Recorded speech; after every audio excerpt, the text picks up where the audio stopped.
Aaron Gordon, and you're listening to the 3-Point Conversion.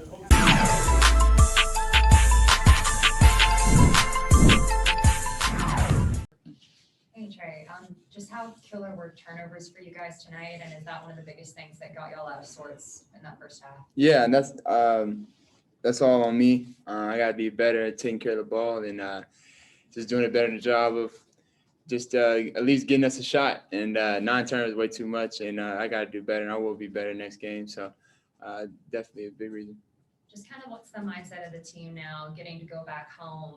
Obviously, y'all been one-on-one in pretty much every series so far. Yeah. No, it's exciting being able to go back home. We wanted to steal one on the road. We did that, and so now to go home, play in front of our fans. In the Eastern Conference Finals, it's going to be loud. It's going to be a lot of people there. It's going to be fun. I'm looking forward to just going out there, having fun, and playing in front of all our Atlanta fans. Chris, what do you feel like Milwaukee did differently tonight in regards to defending you? They didn't do nothing too much different. They just played more aggressive. It was just more aggressive, and Scott and them allowed more to go tonight. So just got to be better and just be able to respond a lot better. Did it feel like one of those nights where it just wasn't the team's night and it was just going to be one of those nights where you guys get blown out? For sure. Especially as the game continued, we knew how desperate they needed this one. So as the game went on, it felt like they were hitting everything, and we couldn't get a shot to drop, and it was just one of those nights. And sometimes it happens like that. It sucks it happened tonight, but we got to be able to bounce back. Bryce. Hey, Trae. Nate talked a little bit about how it felt like Milwaukee showed you guys that there was another level. But as you kind of turn this game to game 3, what did you feel like that you could do differently, maybe in the way that you attack them, whether it was the aggressiveness or? Yeah, it's really just that they were just more aggressive. They didn't really change up too much of their defensive scheme. They were more in on their rollers, so the perimeter is more open, and I just got to make better reads. And I take complete responsibility for what happened tonight. Taking care of the ball is something I got to be better at, and I will be better at it. So it's really just they just upped their physicality tonight, and we got to do the same. One of the things, it did look like they were a lot more aggressive with you, but you only drew 1 foul tonight, which is like the fewest you've drawn this season. I'm not asking you to say anything about the officials, but what was it that they were doing to be able to keep away from fouling you while still playing you aggressive? Oh, a lot of it is more about how the refs are going to call it that night. It's just how they're gonna let them be aggressive, and they're gonna let them be aggressive, and they're not. They're gonna call it the way it's supposed to be. Then it would be different, but sometimes it's called that way, and when they're aggressive and they don't call it, nights like tonight happens. Steve with AP. How soon in the game could you figure out they were going to be a lot more aggressive than they've been the other night? Was it apparent right from the start, or what kind of sense they were trying to get in that regard? I don't know. They were just the beginning of the game. It was just like that. So I don't know how to really answer that question. It was just kind of how the game went, how the flow of the first quarter, first half went, and it's kind of happened like that. Back to Sarah. Trae, just how good was it to see Cam get some minutes out there? Yeah. Obviously the first time he's played in forever. Yeah, I think that was, to be honest, our only positive thing tonight. Getting to see Cam back and getting to see him on the court was awesome, and he played great. He was aggressive. So that was probably one of, if our only, bright spot tonight. All right, Jelani, take it away. Okay, on the Zoom side, we will begin with Jeff Schultz.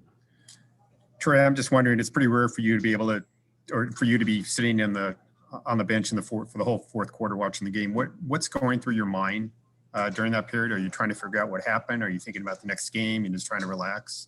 So what's going through your mind then?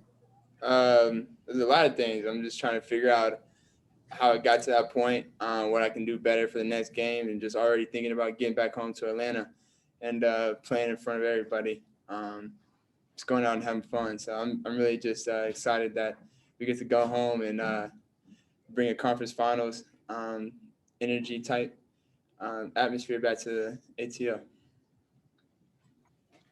Nathan Addison. Hey, what's going on, Trae? What's the difference in the physicality that you've adjusted to in this series compared to the previous ones against the Knicks and the Sixers? I mean, every series has been physical. I mean, the Knicks and the Sixers are two of the top 3 defenses in the league.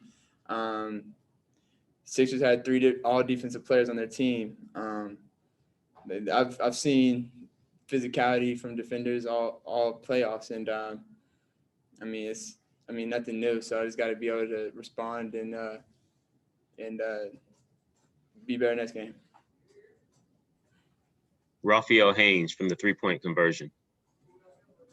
Hey, Trae, after a game like this, what is the morale in the locker room, especially knowing the fact that Nate keeps saying that you all stole one, so you pretty much accomplished what you wanted. So what is the morale after a game like this? I mean, just understanding we get to go home and we got a chance to bounce back. I mean, all we hope for is a chance to bounce back, and we get one, and we just gotta be ready. Back to Chris. When you have a game like this one, what goes through your head to kind of erase this and act like it didn't happen? Yeah, I mean, you can't erase it. I mean, you got to learn from it. I mean, every game, every loss is a learning experience, and it's an opportunity for you to learn. And tonight, I can learn a lot. I can learn how to be better and taking care of the ball. And if I know we get a shot up, we got some guys who can make shots. So I just got to do a better job of taking care of the ball in this game. Last 2 from Davide and then Maria. Hey Trae, obviously this was probably the worst game that your team had in this playoffs. How do you turn page and look forward? What do you focus on from now on till Sunday? Really, you just gotta watch film. I mean, as soon as you get on the plane, just as soon as you get back, really just watch film, see what we could have got better at, and make the right adjustments, and just be ready for Sunday. Final question from Maria. Hi, Trae. Despite the loss, how would you describe your team's collective effort throughout these 2 games against the Bucks? And how would you also describe the mentality that you guys have to step up and get ready, in this case, for game 3? Yeah, I mean, what was the first question? I'm sorry. Oh, about your team's collective effort throughout this series. Oh yeah, I mean we've been playing hard. We've got guys that are banged up, and I mean when Bogey's out there banged up, playing his heart out, playing hard. Just shots just ain't going in for him right now, and I mean we just got to find a way to dig deep and keep fighting. And we've been fighting all series, these first 2 games, and tonight just wasn't our night, and sometimes it's like that. And we got to figure out a way to bounce back, and we will. Thank you, Trae.